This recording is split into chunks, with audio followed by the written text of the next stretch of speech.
Hello, my name is Greg Gresti. I'm the regional business manager for JCB up in the Northwest. I've got to say I am enjoying the sunshine. It's raining up in Seattle, which is nothing new. But anyway, I'm here to discuss a little bit about our compact telehandlers. I guess I would like to talk first of all a little bit about JCB. Are you all familiar with who JCB is and what they are? JCB is the 5th largest family-owned business in the world. We are owned by the Bamford family. JCB stands for Joseph Cyril Bamford. He was Joe Bamford was the one that started the company back about 67 years ago. It's a UK-based machine, but we are now global. We are the third largest manufacturer of construction equipment behind Caterpillar and Komatsu. So we're pretty proud of that. I think the goal is to try to get us right behind Caterpillar at one point in time. So I don't know if you're all familiar with what JCB is. We currently have a large manufacturing facility in Savannah, Georgia. I have Adam Howard with me here. He's a demonstration guy. So if you have any questions about the machine in regard to demonstration, you can ask him after we get done here. But anyway, the machine we brought today is our 52450. It's mid-range to the equipment that we make in the compact telehandler line. We started making compact telehandlers in Europe in 1995. We brought the 520 over, which was the first machine in North America compact machine, in 1996. We did an upgrade of the machines in 2003, and we have 3 models now in this new style machine based on capacity 4,000 pound, 5,000 pound, and 6,000 pound capacity, all pretty much in this same style of tractor. The goal here was to keep it compact in dimensions. So size-wise, we can still get through the 7-foot door. This is a tool carrier machine. We have the tool carrier front end on it. Our 4,000 pound machine comes with either a tool carrier front end, like we have on the front of this, or a dedicated skid steer mount. The 52040, which is our small 4,000 pound capacity machine, has a 50 horsepower motor. This is 83 horsepower. We found that having the skid steer front 50 horsepower is just a real nice combination for the skid steer guy that wants to move up from a skid steer into a telehandling machine. So I'll go through this one real quick. Like I mentioned to you before, it's a 7-foot machine, our compact machine. I'll just do a quick walk around with it.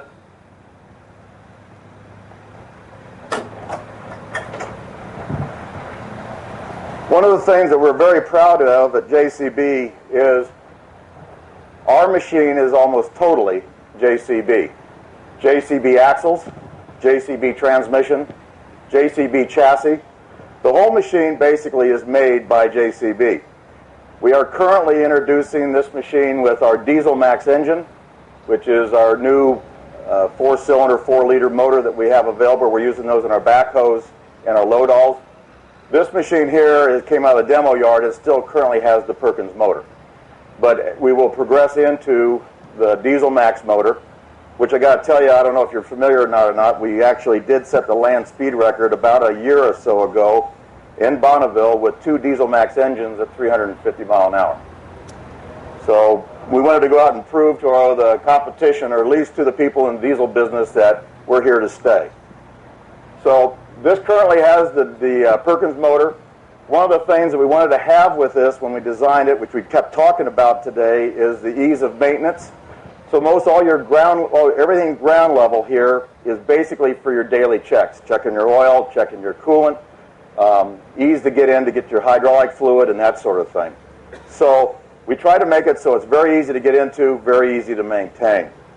It does have a large capacity radiator on the back side, so if you do use attachments, it does eliminate a little bit of the problem with heat buildup, because of some certain attachments will build up heat. This machine comes standard with torque proportioning axles, meaning it is a four-wheel drive machine. It is four-wheel drive, but it's torque proportioning front and back. You can get it with limited slip differentials as an option. This is a four-wheel steer, four-wheel drive. You can two-wheel steer it, you can crab steer it, and you can four-wheel steer it. It's just a switch on the dash that changes the steering modes. Park brake over here on the side. One of the nice features of the JCB is that you can't drive through the park brake. A lot of the times in the industry you'll find that the guy's been driving down the road for the last half hour and notices that there is some smell coming up through the cab, and he finds out that he's had the park brake applied for the last 25 miles down the highway. So the nice thing about the JCB is that you can't drive through the park brake. The brake is on, the alarm comes on if you try to put it into gear.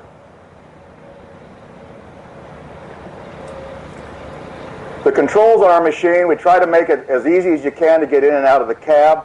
We mentioned that a lot of times in this type of machine that you'll be getting in and out of the cab quite a little bit. So we try to make it so it's about a 12-inch step, 13 inches up to the step, 12 inches of ground clearance. So the 12 inches of ground clearance gives you good capability or drivability around job sites, but still allows you to step into the machine fairly easily. Our early machine that we had, the 520, had a synchro shuttle transmission, it wasn't hydrostatic, and it was a little bit harder machine to get into, but for some reason the rental industry still sticks with us on it. This comes with what we call a loader style control lever. It's a single control lever. Forward and reverse is a switch on the control lever, so it truly is a true wheel loader type control. Boom up, boom down, bucket curl on the single lever, then the other lever is for your telescopic. The small lever on the back side is for your auxiliary hydraulics, which gives you 22 gallons on this particular machine, 22 GPM on the auxiliary hydraulics, which is standard. Flat face couplers for any attachment you want to put on that's hydrostatically driven. We talked a lot about this tool carrier concept and how the boom is designed. This truly is, we don't want to talk a lot about ground engaging, but this machine actually can act as a wheel loader. It has about 9,000 pounds of breakout force, which is considerable for a small machine. On the back side, if you notice, we do have, you can't see it in the back, but it does have work lights in the back, which is standard, work lights in the front, which are standard. The counterweight, we have a tow hitch on the back. You can get, as we mentioned before earlier this morning, you can get a hydrostatic or hydraulic or a manual tow hitch, the 10,000 pound hitch with brakes, if that's what you might need. We do find that in some of the farm applications. 20-gallon fuel tank on the other side of the machine, very easy to get to. It does have a battery disconnect, which we mentioned today, as far as a form of a vandal protection system to it. Two-speed travel. High speed is 20 miles an hour, 19.8 miles per hour. It does have a low speed also. Two-speed hydrostatic transmission. It also has a float to it, which I don't know if you're all familiar with what float control will do. But you can actually set the boom, set the bucket on the ground, set our float control, and the float will contour with the ground. It's a nice feature for smoothing out gravel and that sort of thing. The nice thing we talked about yesterday, too, on the attachment, if you extend the boom out and float, it gives you a much easier or much smoother float control on the back of the machine when you're leveling the ground out. Plastic fenders. One of the features that we talk about, we feel is a benefit with the plastic fenders, is that if the machine does get damaged, it's a fairly easy fix to put those plastic fenders on. They aren't expensive, relatively speaking, I guess. And another nice feature about it is that the machine, if at resale, if the guy wants to go in there and make the machine look as sharp as he can, the fenders are all dinged up, he can actually take those fenders off relatively easy, put new fenders on it, make the machine look good. This machine is made in the UK. It is a UK-built machine. The next size machine bigger than this is the 527-55, which is a 6,000 pound up to about 19 feet. This is a 5,000 pounds up to 17 feet. Our small machine is 4,000 pounds up to about 14 feet. And what it'll pick on the ground and your maximum capacity also will take to the maximum lift height. This machine has got around 2,700 pound capacity at about 10 foot in front of the machine. forward reach. So it's a beefy, stout little machine. JCB historically has always made just machines that just, if a little bit's good, they feel like more is better. So they usually put a lot more steel in these machines. You can get it with the belly guards on the bottom side if you're concerned about contamination coming up to the bottom side of the machine. Like I mentioned before, this has got the torque proportion axles.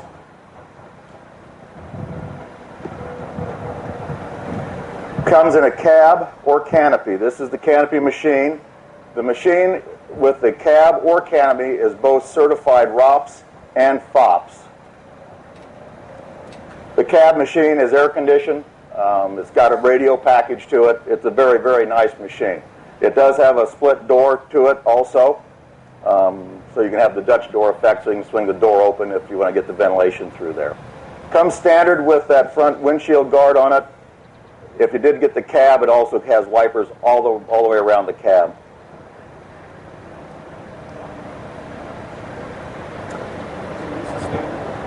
That is standard, yeah.